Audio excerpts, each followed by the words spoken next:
په هرو 24 ساعتونو کې بیا نو دا ډول ایمیلونه ځانګړی خوند لري چې کله سهار راجګ شي او ایمیل نوټیفیکیشن بار کې وسیږي چې ستاسې بانکي اکاونټ ته له مزان پلورونکي اکاونټ څخه دومره پیسې جمع شوه. نو کله چې زه هر سهار راجګېږم دا ډول ایمیلونه چې ګورم نو یو ځانګړی خوند یا ځانګړی لذت ترې اخلم. شاید ډېری کسان اوسیږي چې د ایمیل ترلاسه کولو څخه یا د هغې د اواز څخه ستړي اوسیږي، اما زه هر سهار چې کله راجګېږم یا د دغه نوع ایمیل چې ستاسې بانکي اکاونټ ته 400 پاونډه، 500 پاونډه، 600 پاونډه، 1100 پاونډه، 1200 پاونډه جمع شو. نو دا پاونډونه چې دي دا په دوامداره توګه په هر 24 ساعتونو کې دي. یعنی هدف دا چې دا داسې نه دی چې نن دا ایمیل راغلو سبا نه راځي یا سبا ته راځي بله ورځ نه راځي. دلته تاسو دوامداره ګورئ، تاریخوار تاسې کتلی شئ چې په هرو 24 ساعتونو کې 200، 400، 1000 پاونډه، 1200 پاونډه، حتی ځینې وخت داسې هم راغلي چې تر 11,000 پاونډو پورې هم زما له امازون سیلر اکاونټ څخه زما بانکي اکاونټ ته راغلي چې دا ځانګړی خوند لري. یعنې که زه تاسو ته ووایم که چېرته تاسې هر سهار راجګېدلی او خپل موبایل چک کوئ چې تاسې ته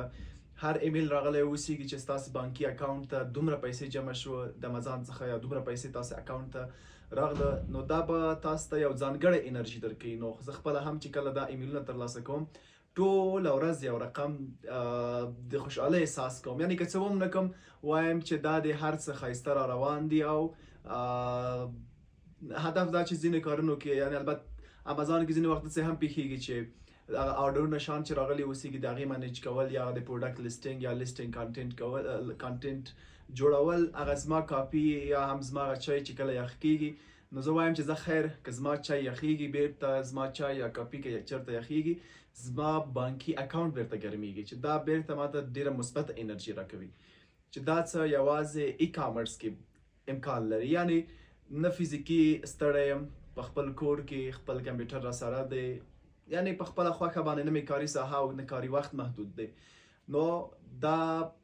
په هرو 24 ساعتونو کې په زرګونه ډالر زه ترلاسه کوم.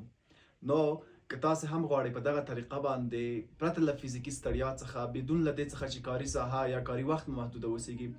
ډېرې پیسې ترلاسه کوئ، نو تاسې ای کامرس ته مخه کوئ، یعنې په آنلاین ډول باندې د اجناسو او خدماتو اخیستل او پلورل ته مخه کوئ چې دا به مو ډېر زر